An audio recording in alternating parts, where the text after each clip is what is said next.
Ibra di testa, Tonali, gol! Sandro! Meritato! Sandro! Gol! Hello everyone and welcome to another episode of the SempreMilan Counselling Podcast. I'm your host, Ollie Fisher, joined once again by Anthony Talgrud. What's up, guys? Glad to be back. This episode is sponsored by me, so if you're a real sponsor, please reach out. We need you. We also have Madison with us. Yeah, AJ's struggling to pay his rent, so he needs that sponsorship money. No, glad to be back. Hung out with AC Milan Club Detroit yesterday, so I know they're listening. So give you a little shout out there. Lorenzo is here as well. Yeah, thanks. Yeah, thanks, buddy. No, glad to be back again, and not on good terms, unfortunately. Really, just I think we're all just a bit like whatever, completely deflated. Yeah. Do you know what? Before we dive into the game, which is obviously a big negative note, how was your experience with Milan Club Detroit? You gave him a little shout out there, but like, what was it like to go there and experience because obviously me and Lorenzo have spoken before about going to Milan Club London, and I think it's good to highlight the work that's first of all, I was nervous because I was like, I'm going to watch a game with people I never have met, I was like, they could either be assholes or they could be like nice, and they were super nice and welcoming. Watched the game on the projector at Don V's cigar bar and had a cigar. Which one? Monte Cristo? Monte Cristo, Churchill, yeah. Good get. That was a lucky guess. Churchill, great man. I was like, so that's the one cigar they know. Yeah. 1 for 1, nice. It's fun to watch the game with people who like to watch it. My wife does not like to watch it, so normally I'm alone in the basement. So I crawled out of my cave, and I have 4 people who witnessed me watch a game. So everyone who comments I don't watch games, he's got an alibi. For those listening, that was a double middle finger. Maddie's Revenge, the episode of Maddie's Revenge. No, glad you enjoyed it. And too bad we can't name the podcast Pioli's Revenge because he didn't get any. Yeah. Did you see there was an event in Boston at a bar where there was like over 1,000 fans of both Milan and Inter there for it? That's crazy. Bit of a risk putting fans of both clubs in the same room, but I suppose... So there was probably like 900 Milan fans and some other Serie A fans and maybe a few Inter fans. Yeah. It's funny because I obviously watched it with Milan Club DC, and I was talking to him pre-game. I was like, because we were talking about the Boston event, and I was like, we know a ton of Milan clubs. Obviously, we're seeing the Napoli ones pop up here and there because they're finally good. We do see like the Lazio fan clubs here and there, the Juve ones. And I was like, but I've never seen an Inter fan club before. And then almost on cue, a herd of like 7 of these donkeys walk in. And I was like, well, here we are now with the Inter fans. So, it made for an interesting viewing experience, but we had a good time still. Yeah, I watched at home. Glad to have done that, to be honest. Me too. Solitary beer for the one solitary goal we conceded. Yeah, let's dive into it anyway. I know it's what everyone's tuned in for, the post-derby recap. I think we need to break this down as it happened.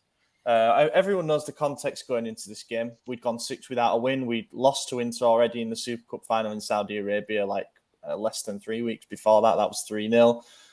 Since then, we'd had a 4-0 against Inter, 4-0 against Lazio, 5-2 against Sassuolo. So everyone was kind of dreading this game, and understandably so. They'd won 6 out of 8 games this calendar year. They'd played a few days before against Atalanta in the cup quarter final and got through to the semis where they'll meet Juve. Whereas we had a full week of rest, but obviously we're coming into it with 1 win in 7 to start the year. So things didn't stack up very well in our favour. So in the days building up to the game, the reports started building that Pioli was thinking of some tactical experiments. It seemed to be between a 4-3-3 and a 3-5-2 formation that he was going to change to. A lot of rumours circulating right up to kickoff. There was even a report that said that on Wednesday, Pioli had asked the journalists who were at Milanello to try and keep maximum privacy. So when we're seeing stuff, like switching to a 3-5-2, Macias in midfield and Leao not starting, we're thinking this is good. He's got the media on strings here. What we're going to see is probably a much safer lineup, right? 4-3-3. I'll throw it up to you. What were all of your reactions, one by one, when you saw the official starting lineup for last night's game? I immediately tweeted in all caps, "Sack him," and I was driving 80 miles an hour down the freeway, listening to like very emo, near suicidal music. So You'd obviously pulled over though to send the tweet responsibly. yes, I definitely did. Yeah. I thought he didn't want to win, and he was playing for a draw. Much more measured response. Maybe that he is a genius after all, and playing Messias like an ultimate team as a right centre mid with 5-star skills, is the way that we're going to win. Unfortunately, it was a pile of shit. So increasing levels of optimism there when the starting 11 was named. I tweeted during the week that if Kier was named in the starting lineup at 7:45 p.m. Central European time, so an hour before kickoff, he should be sacked the next minute. And then I also tweeted a couple of days after that, see also if Leao is not in the starting lineup. Those were the two things that for me were unforgivable. We'll come on to Kier. I mean, it wasn't that bad. Both of those things happened. So it was like he was reading the tweets and deliberately trying to fuck with us as a fan base. The Messias thing was interesting. Did an article on the site before that about how he'd played like a decent chunk of his games there 15. for Crotone. Yeah. And his stats there weren't bad, at least in terms of attacking output. But that's not why he was there. The first thing that I want to touch upon, and feel free to interject at any point, we're playing a 3-5-2 that it was fairly obvious from the first half was essentially going to be a 5-3-2, if not like a 5-3-1-1 with the way that Giroud kept dropping in. The idea behind that, given our bad defensive record in recent weeks, was to try and make us more compact, to give into less spaces, to try and organise us a little bit more, to give us more protection for the back four and ultimately for Tatarusanu as well. And then to play on the counter-attack, because we still had to offer something at the other end, right? We have a player who's the current Serie A MVP. He got, I think it was 30-something combined goals and assists last year, 2022. He got 2 goals and an assist in the last league derby against Inter. That player is very, very good on the counter-attack. That player is very good when he gets the ball. Because of it. Yeah, that player is very good when he gets the ball at his feet and he has space to run into, which happens a fair bit if you do your job on the defensive end, like Pioli was backing us to do. That player started the game on the bench. That, for me, is sackable offence number 1. Sackable offence number 2. The decision to play a 3-5-2, in my opinion, was incredibly naive. The reason for that is, even though it's the formation that a lot of people have been crying out for because they think that we have the players with the characteristics to pull that off, it is a very, very hard formation to get right. There's a reason that Inter are quite good at playing it. It's because they've been working on it since Conte was in charge there. They have not changed system in over 3 years, and they're one of the best teams at playing it. We struggled against it when we played Torino in the Coppa Italia and when we played them in the league earlier this season because Juric is very, very good at managing with a 3-man defence and a 3-man midfield. For Pioli to decide a week before a watershed game in the season that he thinks that we can pull off this formation against a team that have been doing it for 3 years and do it better than them, and to do it without your best player and to do it with a player out of position, essentially out of position, that it is baffling. Like, does anyone have anything to add to that? Like, it just seemed fucking absurd to me. It almost seemed arrogant / confused. A combination of the two. Like, he has totally forgotten his tactical principles. He waved the white flag from minute 1 by trying to play a 5-man defence, essentially. But to think that we could match up man-on-man with Inter formation-wise and come out any better with the form that we were on was ridiculous. I don't mind him playing a 3-man midfield and trying to compact the team that way. I don't mind us even trying to play a bit more defensive in our style in the opening 30 minutes. But that first half, man, that's the worst. And we keep having challenges for the worst half under Pioli. You know, the one against Sassuolo wasn't good. The one against Lazio wasn't good. There's plenty of them in the last month. And yet that for me was comfortably the worst.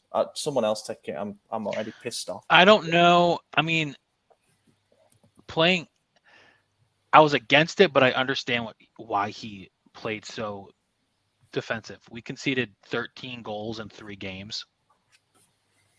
Like, he was probably like, if we keep on doing what we have continued to do, it's going to be 6-0. So, like, I understand the thought process behind it, but also, like, that's not how your team is built. Leao, if you play that formation, you want a counterattack. Origi and Giroud are, like, move at a snail's pace. Giroud's played 90 minutes a game since the beginning of the season, including the World Cup. Like, I don't understand why he's still playing. This game had Rebic and Leao up top written all over it. I agree.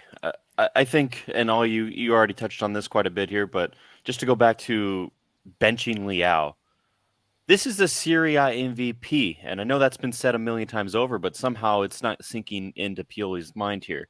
His post-match comments were regressing back into the old narrative that Leao is a lazy player, and that is not how you handle a player who's in the middle of a huge contract renewal saga, someone who we need next season, who we have to build a team around, and we're disrespecting his ability as a player by benching him in the biggest game of the season, by saying he's lazy, that he doesn't have the hustle to work a full 90 minutes.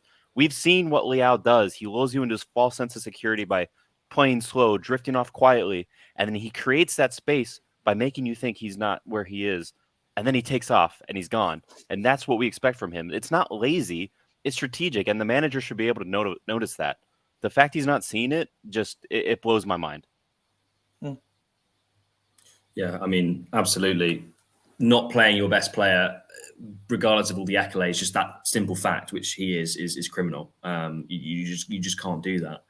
The formation change I wanted to touch on about the arrogance is that it is exactly that. Just doing a 3-5-2. We don't have the players for that. I don't want to like personalize one player because he's only a part of it. But how unfit does Calabria look? He's not a right wing back. He's not an attacking fullback. Like, I know I'm not just blaming him. I'm just saying Pioli looks at it and thinks, yeah, Calabria at right wing back. Like, what are you doing? I'm really confused, to be honest. Really confused. That was my first reaction. And I agree with you on that as well, because as soon as Calabria came off and Salamakers came on at the right wing back spot, we looked 1,000 times. He can't see that change. That worries me a little bit. It's like, Calabria also hasn't been. Again, I'm trying not to just focus on him, but I'm just using it as an example. Salamakers would fit that change so much better if he wanted to do that. Mm-hmm. So, yeah, and he did. And shout out to him. Shout out to Salamakers, because he was one of the few bright notes from. He really was great. He really did put a shift in when he came on, and he was out there to prove a point. I thought he was just necking neat vodka then, Lorenzo, for a second. I was like, it's not got that bad just yet. No. Yeah, man. Jeez, it's not far off. Who knows? Yeah. I don't think that Tatarusanu looked like shit.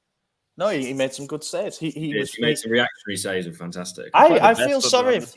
I feel sorry for him, because what they've done at San Siro now is the white line for the goal line between the posts is now done with super glue, which means that he can't leave his line. So when there's a corner being whipped in, even if it's near him, he can't move off his line. He has to just stand there and punch it if it comes anywhere near him. Now, that's my dig out of the way. That explains Inter's goal, because he just kind of whiffed at it. He didn't really move his feet. So. I do want to say that may actually, I mean, I know it's intentional. That's how he's played for months now. But I do think, because we've seen Hakan score so many Olympicos, that I do think that was kind of intentional. We saw him take 3 shots from corners this game, and Tata was right there for all of them. So I do think a part of that was intentional. Mm-hmm. But on the flip side of that, you did see 8 Milan players after a corner yelling at Tata all at the exact same time, because we're playing with an 8-man back line at some point, to say, hey, come off your fucking line and defend a corner with us, Now, granted, we also conceded a corner when it was a unmarked Lautaro in the box. So it's not just Tata's fault there. But, I don't think Tata was a criminal in this game like I've thought most of the season. I think Tata was actually one of, if not the best player we had on the pitch. Yeah. And it's sad when it came to that, because I'd love to say something about how Onana was good, but we didn't test him. We didn't have a shot on target. That is the sad reality of things. You mentioned the goal there, and it does deserve a bit more further criticism, to be honest, because Inter have a lot of height. They're a tall team. Bastoni, Skriniar, Acerbi even. And obviously Dzeko is the main threat, I guess, from corner kicks and set pieces. They do have a lot of height, and we actually picked up on their taller players quite well throughout the game, which is great. It's been a long time coming that we defended against a good set piece team well. However, we didn't do it for the entire game, and we switched off in the 34th minute. What hurts the most about it, I think, is that it was a 5'10". Is he 5'10"? Is he even that? Yeah. Lautaro Martinez, who scored with a header that he didn't even have to jump for. He was stood when he did it. He was kind of leaning over. Just give it a little nod back across. And a lot of people have jumped on the back of Kier for that. And based on everything I said before, I didn't want him to start in this game, but here we are. He was marking two players. He was between Dzeko and Lautaro. So I don't know whose job it was to pick up Lautaro. But I did notice that Inter had a really, really obvious corner strategy. That was to just put as many of their big players on the near post as possible to try and, I guess, crowd the vision. But I think we got confused by that strategy, and one too many players went over to that crowd to try and deal with things. And the end product is that they probably scored a set piece exactly how they planned it on the training ground. Lautaro peeling away a header goal. And that was really disappointing, because it's just another aspect of things, and another sort of value-added part of the game where we are regressing, it seems, every single week. And that ended up being the winning goal, you know. I don't think we're regressing, though. We are. Or maybe we've stayed bad. No, I think this game was actually a step in the right direction as much as we the second half. As much as we just shit on the first half and the total training ground routine this looked like for Inter, I think it was still better. I mean, yes, we conceded in the 30th minute, but the 4 games prior, it was the 3rd minute, the 2nd minute, the 18th minute, and the 21st minute. So this was the longest we kept a clean sheet in a while. And Tata had a few actual really good saves. In fact, one of them was a fantastic reflex save where he just got his hand out and stopped the shot. So, like, I'm actually not even mad at the team for this one. I'm mad at Pioli's existence, but that's really about it at this point. I do think the halftime substitutions, you immediately say, okay, Macias does need to come off, but Leao needs to be brought on. And you saw Macias come off. You didn't see Leao come on until the 55th minute, I believe. I think he got 35 total minutes, which is just not enough for him. It showed the difference he made. The 3 biggest changes that were the most effective were Leao on, Salamakers on, and Brahim on for Macias. And I don't even think Brahim was that effective. I think it was just Macias coming off that was effective. I would have preferred CDK because he's our player. Brahim won't be next season. We know this. We're already losing. We're already out of the Scudetto race. What do you have to lose? And I think he finally realized that when he brought on Chow. Because let's take a second and talk about Malik Chow. This is a young player who we bought permanently for just 7 million euros. He came on his first game early in the season and had a last-minute tackle to save us the game and win us the 3 points. He did it twice against Verona. He did it twice in the final minutes against Verona.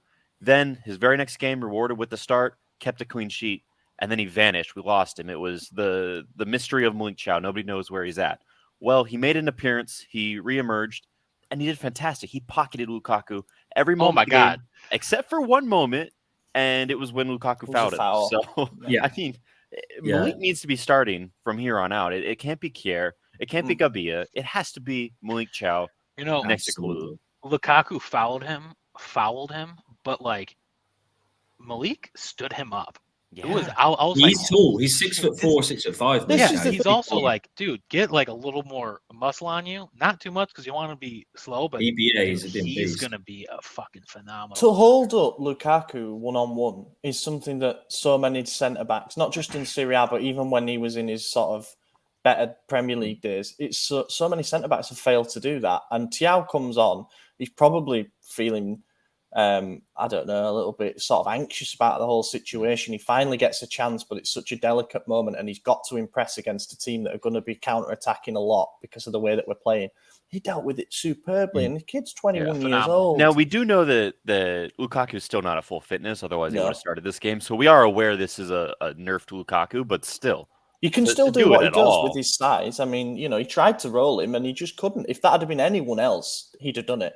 When the team is in the bad form that we're in, and you're a 21-year-old coming on, or however old Chao is, and you do that to a guy like Lukaku, that could only boost your mentality, your performances. It's only going to help the whole team. He better start on Friday. He has to. He absolutely has to. Yeah, he has to, and it'd be over Gabia for me. And I don't think Gabia had an absolute disaster, but he just looked like the most confused of the back three. I think when we've seen the best from Gabia, it's been when he's been in a pairing with someone who's a bit more athletic and can cover for his drops in positioning sometimes. Maybe everything changes a little bit when Tomori comes back, but Pioli said after the game that we're going with a 3-man defence for the next few games. Oh, he did. Whether that's another bluff, I don't know, but he explicitly said, we're sticking with 3-man defence for the next few games. I don't think it was as bad as we're saying. I realize it was very neutral, negative ball, but remember, before Juventus got hit with their 15-point deduction, they were playing a very negative, neutral type of ugly football that was keeping clean sheets and winning games 1-0. We're getting Mike Mignon back either next week or the week after, and I think we're going to build on this, and this is a step in the right direction. Pioli just needs to fine-tune the starting players. Chao, Leao, Salamakers, CDK, just bring on the players that we have invested money in, and I think we're actually going to get some results here. A loss is a loss. Absolutely, 100%. It's a different way to lose. Yeah. I mean, look, I think we were all expecting a bloodbath, and that isn't what ended up happening. But if Inter had been 3-0 up at half-time, it wouldn't have been unfair either. Like, they were well on top. We didn't even complete 100 passes in the first half. Yeah. I mean, they didn't have any shots until like the 60th minute. They absolutely dicked us, to be honest. And I didn't like that about the 3-5-2. However, if he's decided in all of his wisdom that this is what we're going to go with for the next few weeks, either it'll cost him his job if it doesn't work, because we'll be losing ground on the top four. But if trying to look at the positive side of it, if you add all of a sudden Tomori and Chao to talking about the core here, Tomori and Chao to the back three, you add Benacer into the midfield, probably alongside Krunic, but I don't think Macias will be repeated, that experiment. And then Leao, you play someone mobile up top alongside a more conventional number 9.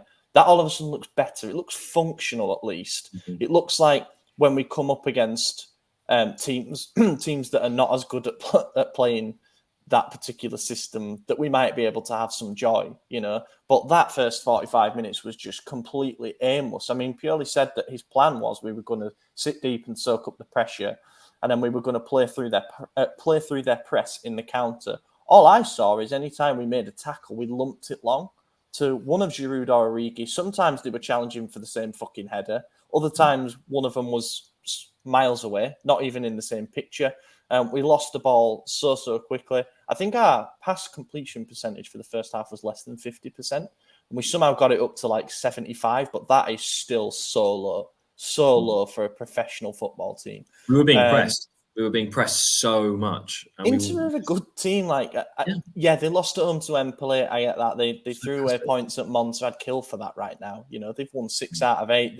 They could well win another 2 trophies this year. Inzaghi's a good coach. Their squad's still deep. I mean, you look at the subs that were made. They brought on Lukaku, Brozovic, and Gozens in a triple sub, and we just don't have that. We don't have that depth.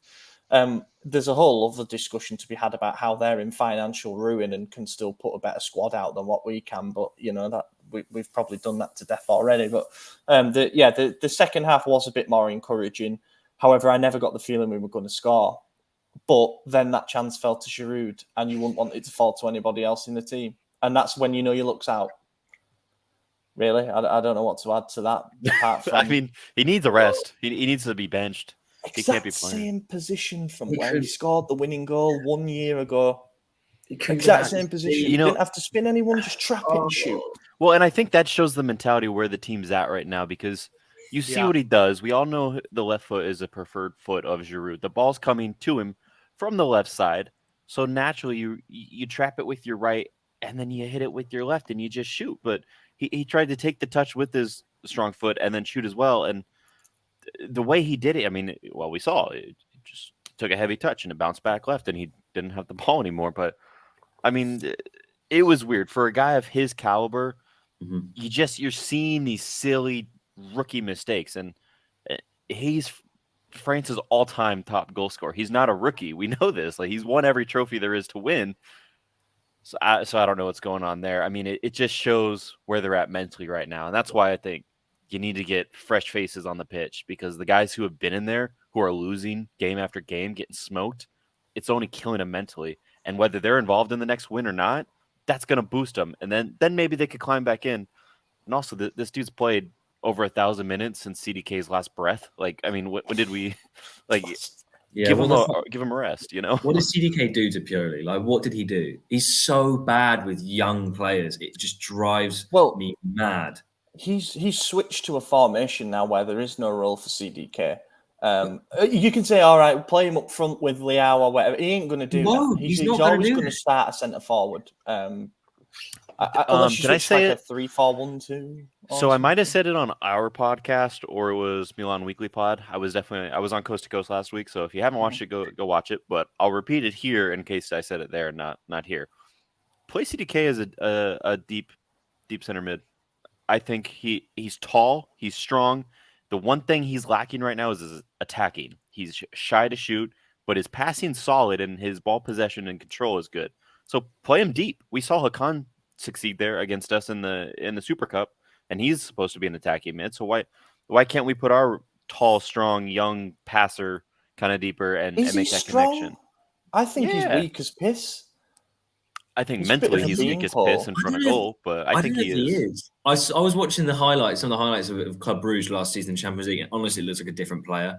He was on, like, I don't know if he's super strong or not, but he was dribbling around tall guys. You know, we've seen him do it. It's just that's what I'm saying. And I think that if we were to keep going with this 3-5-2, there's definitely a shout for playing Adley as a box-to-box midfielder, because that's what he literally has done. You know, and he really is, you know, a very comfortable player when it comes to ball possession and creativity. That would be worth seeing. But he won't do it. You know, he's basically vanished at this point. But we wouldn't loan him out because he needs to stay here and get experience on the bench, whatever. I don't know, man. Hey, at least Michael Lazetic scored on his debut for Al Touch, so that's good. While Youngdahl kept a clean sheet with 2 amazing saves, he could currently be our number 1. But again, here we are. Don't know what else to add. Rebic came on in the 87th minute and took 2 minutes to get a yellow card. That felt like an absolute banker. Teo, so one of our writers, Ewan, he was at the game last night live, and he said the one thing that struck him the most was how unarsed Teo looked. There were a couple of moments where he tried his little marauding runs inside, but I see it. I do see it. I really think he's either not there physically, like he's not even close to 100%, and therefore he's choosing his moments to try and affect the game a little bit more. But body language-wise, it's just a far cry from 1 year ago when he was the one who was leading us into battle. You know, he had that spat with Dumfries, and he took the red card for the team, whatever. We're being deserted by a lot of our leaders at the moment. You saw his maximum effort came once Leao was on towards the end of the game. They made those deep runs. It was what led to the Giroud chance. You saw him cut in and make those passes, and but he could have been told to stay back. Sorry for interrupting. No, you're fine, and I agree. I think he probably was told to stay back because it's like Pioli said, and is what we all predicted when we saw the lineup, was that the idea was to soak back the pressure for the first 45, really wear out Inter, bring on Leao, and break them on the counter when they're tired. And it seemed to actually kind of work in our favor. It was ugly and boring and disgusting to watch, but that is the Juve blueprint that we watched them go on their 16-game run or whatever it was earlier in the season. I do think that was a part of it, but also you see Teo, who used to be the vice captain, not wear the armband when Calabria was subbed off. So it makes you wonder there. You know, there was all these rumors flying about. I don't know. Maybe there's. Yeah, I think Kier is the designated vice captain, though. I thought it was Teo. He did it all Yeah. last year. Was it that just because Kier was out? Yeah, Kier was injured. It's seniority in it, I think. So Right. Well, I Well, thought Teo had more. It's yeah. wild I that think Teo does have Kier more. is senior player after Calabria. That's interesting, that because he has more. Teo has more appearances. Yeah, he does. Teo Well, has more appearances. I think Teo does. Yeah. I think he does. I think with Teo, But also especially- after, sorry, go ahead. No, you go, Maddie, go. After his performance last week, do you want Teo to be captain? No, I don't think it's one of those things where like you know, if it's behavioral issues, then you don't just get it back. You know, you got to earn that back. But at the same time, look, whoever wears the armband doesn't matter to me. It's one of those things you notice because the players care about it more than, I don't know. I guess a lot of fans care about it, but I don't think it affects how you perform on the pitch, who's captain. Bottom line, I No, don't think it matters. But mentally, players want the armband. It's a big honor to wear it, and when you're stripped of it, that's a message that's being sent to you. So we know Teo doesn't have the greatest, personality. He's a bit of a hothead, so I could see that being part of like a rebellious thing. Earlier on in the game, there was a challenge, and everyone was getting all involved, and Calabria was nowhere to be seen. And one of the guys was just like, "You want your captain there." He's the only one who's allowed to do it, right? And then later on in the game, Kier was in the ref's face. I was like, "That's what you want your captain to be doing." Mm-hmm. So, I mean, I also want to add, going back to Teo, I think this is a player. I mean, I go with the narrative at the moment that the players aren't buying into what Pioli is trying to do. I mean, they've lost all motivation. And Teo just went from a World Cup where he got to the final. He played an integral part. France could have easily won that game, we all know. And it's really where he kind of burst onto the world stage, kept that Milan form, got into the team because of his brother's injury, and played really, really well. And was part of really good players, a great manager that was motivating him, and he felt good. And then went into a scenario where he is a leader for Milan. That's a fact. On or off the pitch, he is. And whether or not we think the rumours are true, how much truth there is in them, we don't know. But I think he's come back and he's like, well, what is this? He doesn't look arsed. He's not happy with what Pioli's doing. He's thinking why, which isn't the right thing to think. But unfortunately, that is what we've got. We've got a completely demotivated player who can't be asked. He just can't be asked. I really think I agree with that. I totally agree. And my one hope from this is that if Pioli does manage to talk the players round, or maybe the players are convinced by what they were doing, Krunic suggested that something's different from last season, but they did have to try and change. Maybe a wing-back role could actually help Teo moving forward. But I really don't know. I don't know. It's difficult when... I mean, Bidair did a brilliant video after the Sassuolo game, sort of highlighting Teo's attitude. I never want to go for they're not putting 100% in line, because that is a pretty serious accusation when it's the bare minimum as a professional. But I do think there's something. They're not there's giving something 100%. awry. Yeah, there's something awry. Last thing on the Inter game before tops and flops, I just want to mention what Pioli said after the game and get your thoughts. He said, "I'm certain if we'd played our usual brand of football, we'd have struggled even more." That was the one line that everybody took out of it. So what he's basically saying is, if we'd have lined up in a 4-2-3-1 again, and we'd have tried to play our supposedly open and expansive style of football that, in my opinion, hasn't been there for quite a while, but it is what it is, then we'd have done a lot worse than what we did in the first half. I agree. I think he's right. He's admitted guilt, though, in the sense that he knows his system's broken. So I don't see that as a positive. I see that as he's like, well, I have no idea how to fix what was our expansive, good way of playing football. So if we did that, we'd be even more fucked. That's even worse. Yeah, and then he moved to that formation in the second half. So I'm going to push back on both of you there. And then we started playing well. So I agree with what Lorenzo's saying in the sense that he's admitting it's broken. He understands that. But I don't think it's him saying he doesn't know how to fix it. I think what he's doing is saying we need to stop the bleeding. You know, it's a tourniquet. That's what he's doing right now. And it accomplished that. It took us from conceding 1, 2, 3, 4, 5 goals in a game and consecutively back down to 1. I'm not saying it's a fix, but it stopped the bleeding. It's going to up the morale a little bit, maybe. You know, Leao's obviously upset. Teo's upset. But I think a bit more tinkering, fine-tuning, and we might get some results going forward here. better with the formation in the second half, which is pretty much our own formation, normal one. I didn't think it I was. think I thought it Inter was had still the kind of decided to sit off a little bit then as well. We It still, also remains to be seen how we bounce back. I if think the second half was more of a 3-4-3 for what it's worth. But Okay. yeah, But if we lose to Torino on Friday, it's switching the done. formation did absolutely nothing. I mean, it's done now course, because when you come out with a sentence like that after you've just lost a game that you needed to not lose, I mean, the manner of the defeat is irrelevant. And like we said this before the game, if we lose it, it's going to hurt and it's going to be massively damaging.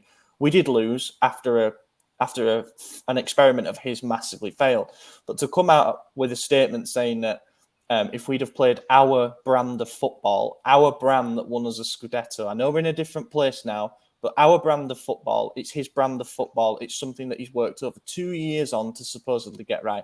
If we'd have played that, it'd have been a lot worse. I think you're right. He is right in saying that. It would have been worse because at the moment we're just that same system, that same brand is not clicking. However, you can also be right and be signing your own P45 at the same time by basically saying, yeah, I admit that everything I've worked towards has crumbled and I've had to go to some emergency solution that has completely...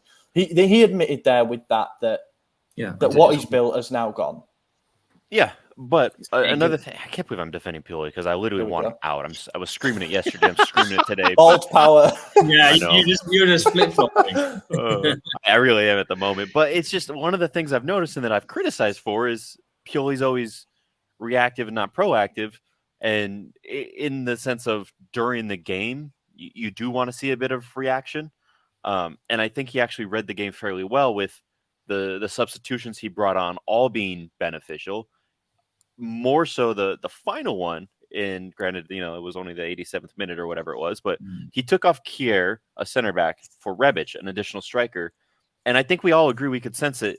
Maybe Inter was sitting back, but they weren't attacking us, and we were attacking them. That's when we gained back all that possession because we didn't have any in the first half, let's be real. But we gained it all back at the end, and Pioli sensed that they might be a little maimed here and we can make an attack. And obviously, Giroud had his chance. I think Brahim shot one that went just wide, but Onana did have to dive to save it. We started making attacks. So I do think he was reading the game well and reacting positively, whereas before it was very cyclical. You knew our mark, you're going to make a like-for-like sub. 75 minutes like-for-like sub. So I do think he was at least reading the game and working towards a solution. I don't think this was as blind and brainless as it appears on paper. I think there was a bit more to it. That said, Pioli out still, but you know what the response to that is, don't you? Warren equalizer for Milan. Yeah, of course. But we gotta. If you break it look, down, if I'm gonna shit on Tata every week, I gotta call it out when he does something right. Same with Pioli, same with Leao, same with anyone. Yeah. So I mean, I think the big test of how the 3-5-2 looks will probably be against opponents that haven't been playing it for 3 more years than us, and also when we've got 3 of those core players back in straight down the middle of the team, that will probably help as well. Not to mention Mignon, who is a very offensive goalkeeper. Yeah. That is very true as well. Tops and flops. Top for me was Tata Rashanu. He made a couple of really good saves. That one against Lukaku, even though it was at the end to prevent it being 2-0 and game over, so I don't think it'll get the glamour. But that low one down to his left, if Mignon pulls that off, we're spunking over it. Like, it was a very, very good save, and it just proves that he does have these reflexes. But I don't know why he doesn't use them more often. His arthritis is slowing him down. Yeah, he was on meds. I'm going to echo that. I think Tata was the best player, and I mean the first save he made, which was again led from a Calabria howler. No, actually, this one was Kalulu, which interchangeable at this point, the two of them, but. He made a great save. So, Tata's top. I am going Tata as well. Without him, that game, with him, it could have been 0-0. But if he played the way he did the previous 3 games, it would have been over in the first half. It was over in the first half, but, way worse. Yeah. Yeah, I obviously Tata for what it's worth, because we do shit on him, does deserve some kudos because he did play really well. My top's actually not going to be Tata, and I know this kind of controversial because this player didn't even play half an hour or just over half an hour, but for me it was Salamakers. I think he was one of the only players that really benefited from that sort of formation change, and I could see how we could fit in if we have to end up keeping doing this. I thought we played really well. Yeah. No, And, I was just going to echo that. I agree with you. What's funny is when I saw him on the screen, I go, I might pick him as my flop just because I fucking hate you. Yeah, but he was good. And I wanted to But add then that I would have gotten called out on the comments for just picking Salamakers because I hate him. So he's great. He played great that game. But I want to add honorable mention to Chows and get to say,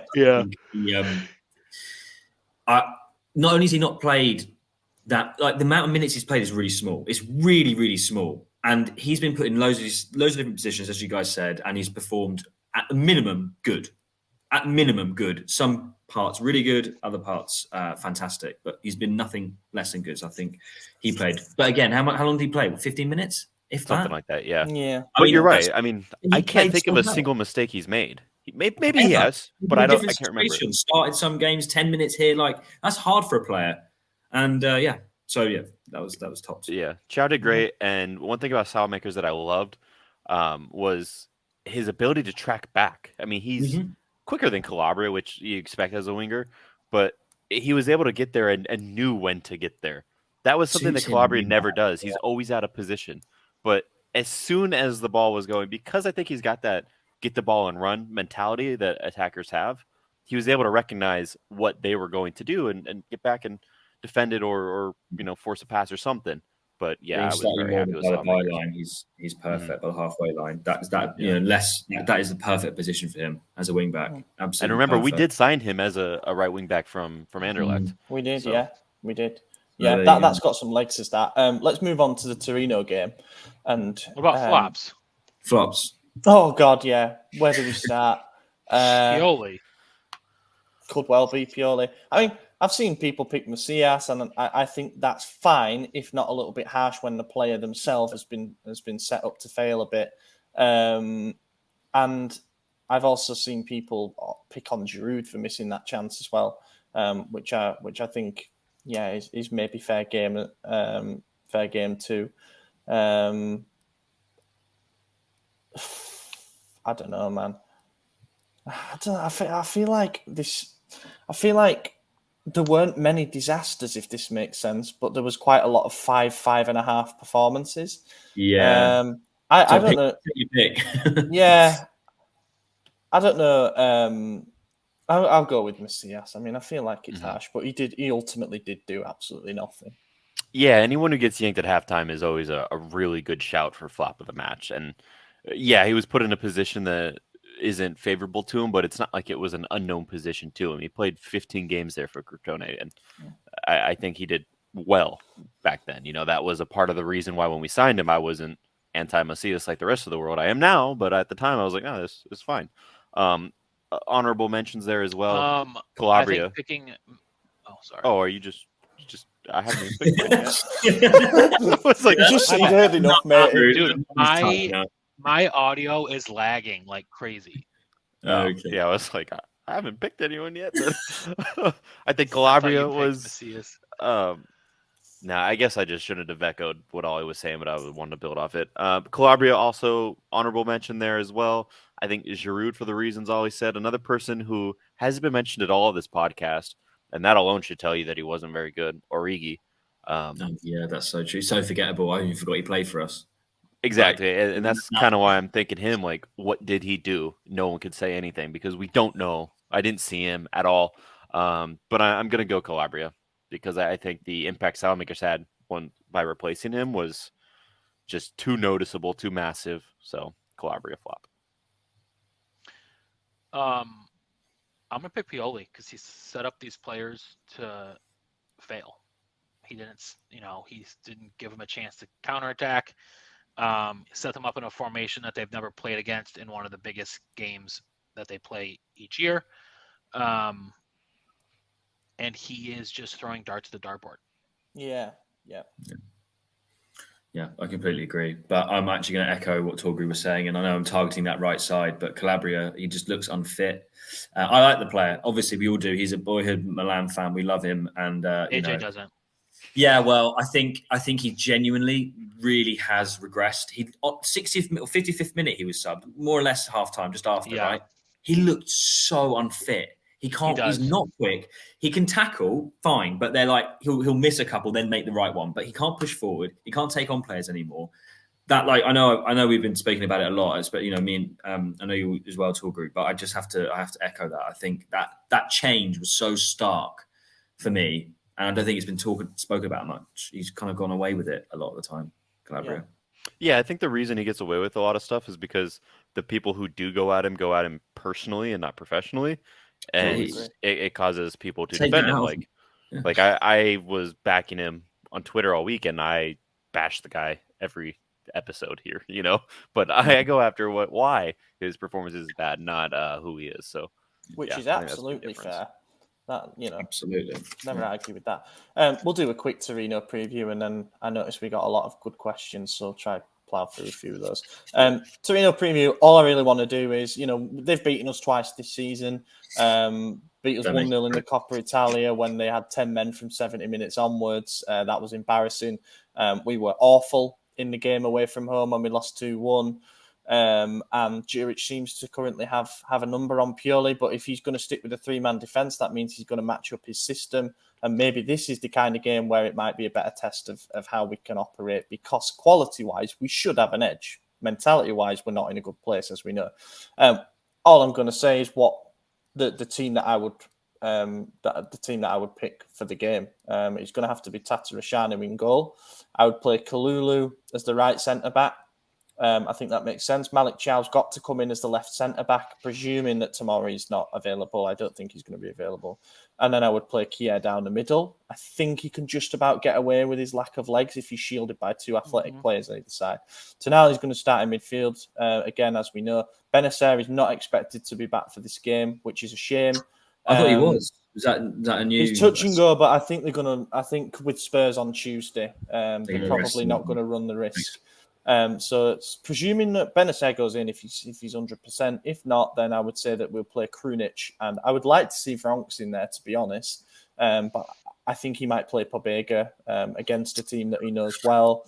That would be I'd like to see Vronks. I'm just saying what I think he will do. I'd like to see Salamakers as the right wing back, Teo as the left wing back, and Leao playing off Giroud or Origi, one of the two. So just some tweaks to the 3-5-2. Any big disagreements? The only thing I change is I put Rebic up top instead of Origi. Yeah, I would agree. 2 mobile forwards. Yeah. I would completely agree with that. Yeah.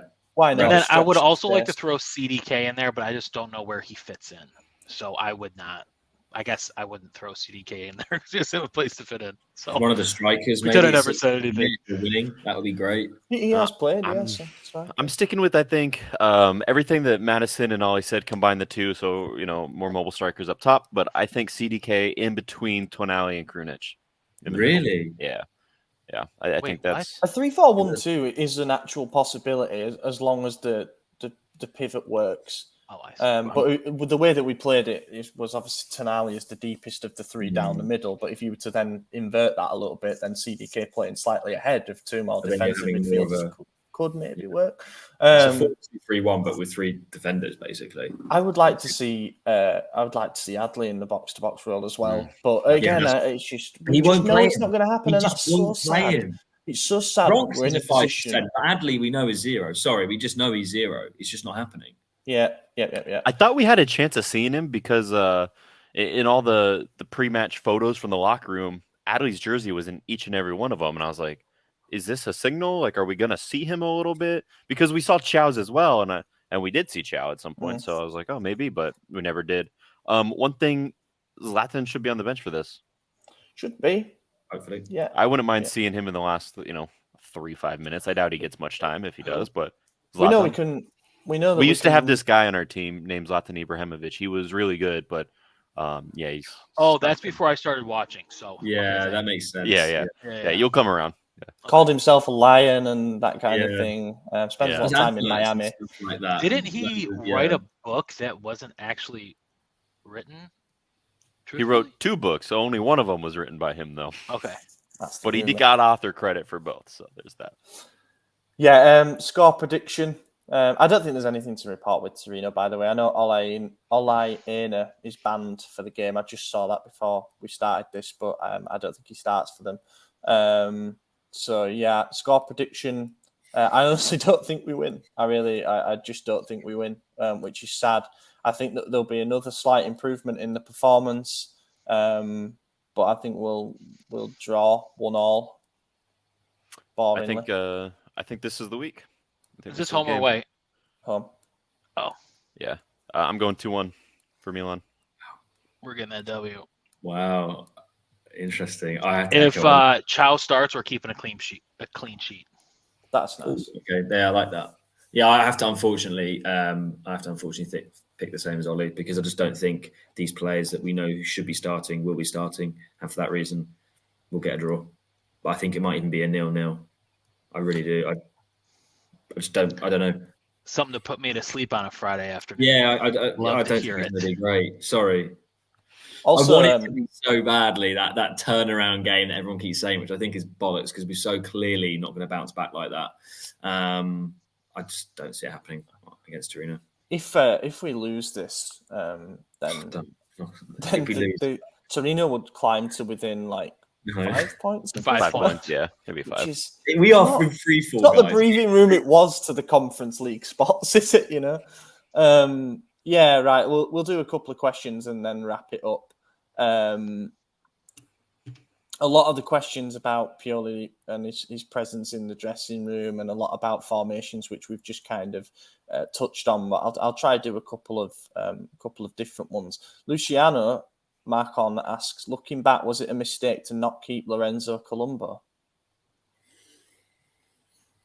He wouldn't be playing. He would. He would be our second top scorer. Pioli in a better team. No, that's probably true. That's what I'm saying. I don't see Pioli playing him. I don't get it. He would be great if he played for us. I don't think he would have. I don't think it would have been great. I think we made the right decision. He needs to grow. He needs to develop. I don't think he's better than any of the forwards we have right now, even in their bad form. I still pick Origi.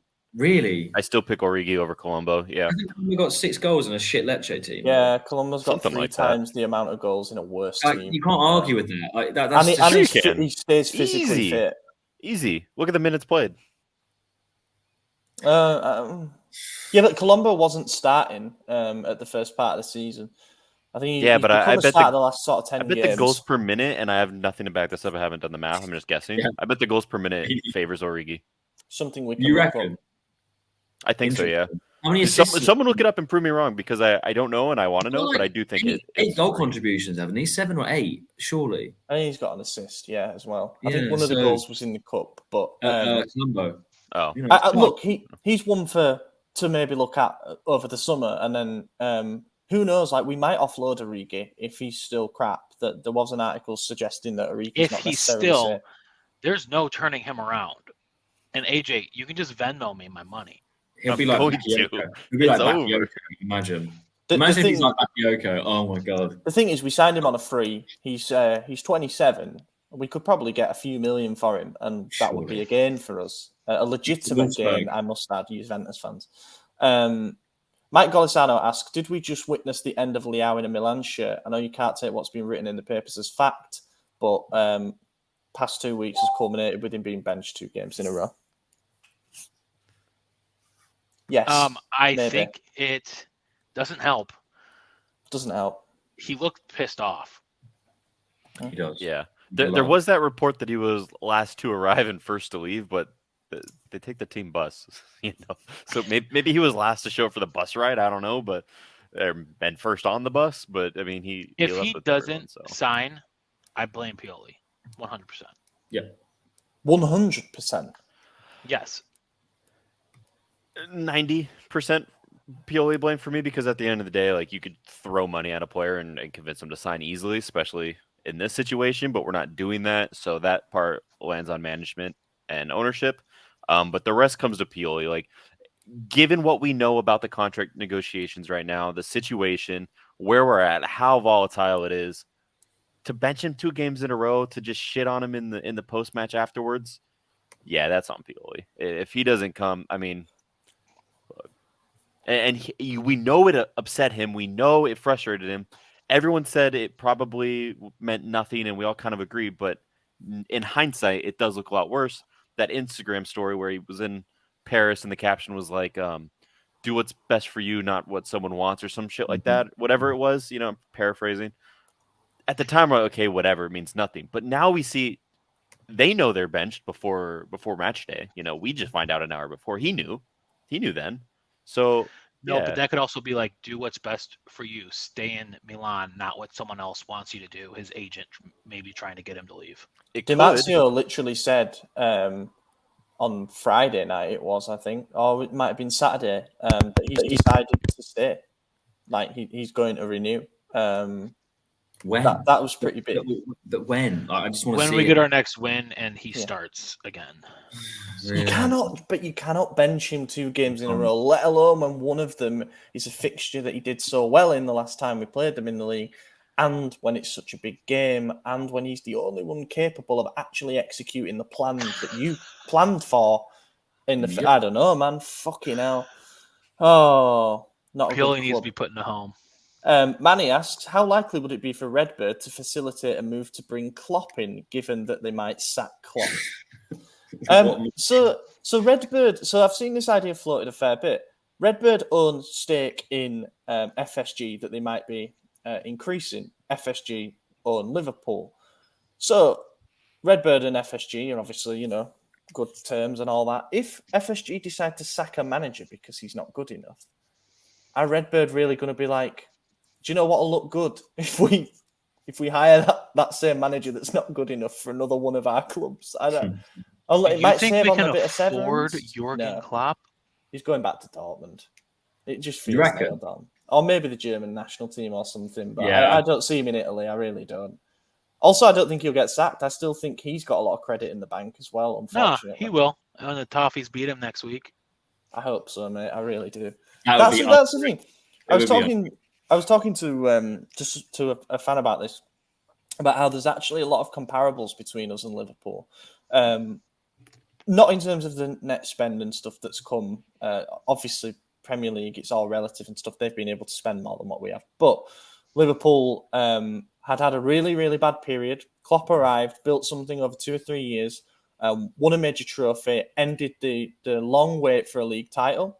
Yeah, the European Cup and then Champions League, sorry, and then they ended the long wait for the league title. Did it based on a quick pressing mentality, attacking style of football. Front foot. It was great to watch. When Liverpool were on full form, they were fantastic. They've lost a couple of their key players. Obviously, Mane's gone to Bayern Munich. They've had massive injury problems. And now what we're starting to see is maybe the foundations weren't as strong as we thought they were, and they're starting to crack and crumble. And there are actually quite a lot of points of comparison, I think, between us and Liverpool. When you rely on intensity and your team is physically fucked, it doesn't look good. And they don't have a midfield either. So, yeah, but I do think there's a lot of also like positive changes that could come with that move. I think we have all those similarities, even the play style. So there's already that foundation in us. But one thing that's causing Liverpool problems is the Premier League's adapting to their super press style of play, whereas the rest of Europe isn't. Napoli's doing it, and that's why they're walking this league like a dog. No one else in this league is doing it. No one else in the other leagues is doing it. That's why Liverpool is able to make 3 consecutive Champions League finals. So I do think bringing that mentality in here and that just building upon that with faster, stronger, better players, if possible, we'll see. I do think that would benefit us a lot. So I'm not against it, and I'm a big Klopp hater, but at the end of the day, I'm a Milan lover. So, whatever's best for the club, if it helps us, Mostly. yeah. Yeah, honestly, I was just saying what I think that Redbird might be thinking, the optics of it if it did happen, but I would take it. I think that he'd find Serie A a very easy league to get off to a fast start in, because literally what AJ just said, style of play and everything, I think we'd be ahead of the others. But another thing that I think they're getting is just like the the malaise of success. You know, you hear Pep talk about it, is like you cannot win back-to-back titles with the same team. Liverpool hasn't changed much. I mean, well, Pep was making changes every single season, though. I mean, maybe not massive ones, but Liverpool was making much smaller. We made none. And he also rotated his squad. Yeah, he also rotated his squad. Another thing we don't do because we don't have depth. Yeah, but also, Klopp is. I'm sorry, we brought in 4 players this summer, and none of them play. Yeah, I think we got objectively 4 worse. players is 30% of the team. To be clear, Klopp is also very good at bringing through young players. You look at some of the, Harvey Elliott, Curtis Jones, maybe not so much, but obviously Trent and he is good at. And we have such a good young crop of players ready to go. The potential sitting there would be ideal. I mean, imagine the centre back that Klopp could turn Chow into. You know what I mean? He's fast. He's young. Final question, and then we'll wrap up. Namelsnok, don't know how to pronounce that. Sorry.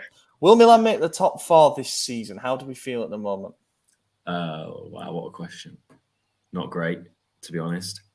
I think Torino, if it is anything other than a win, and although I do think we'll draw, and although I do think maybe if we draw, we could somehow build very slowly, I think if it's nothing but a win, we are fucked. Look at our competition. Lazio played tonight, right? Where are Lazio? They're ahead of us. They play Verona tonight. Probably win that game. They're playing half an hour, actually.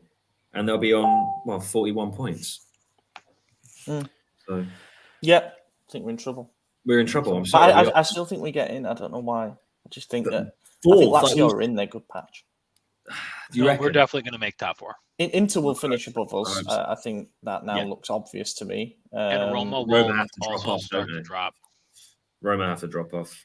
Roma or Lazio can have a little bit of a. I do think those 2 teams are on a good run at the moment, and we've got to play them both still, and hopefully they're on a bit of a tougher patch when that happens. And I don't know, maybe we figured our stuff out by then, but we do need to turn an instant corner though, because once that 1 point gap or 2 point gap becomes 5, if it becomes any more than that, it's like curtains, you know. I think the club's proven that they're not going to sack Pioli. They're not going to make changes. This is what we're sticking with for the rest of the season. So at this point, we got to figure it out. And at the end of the day, we are only 2 points outside of third.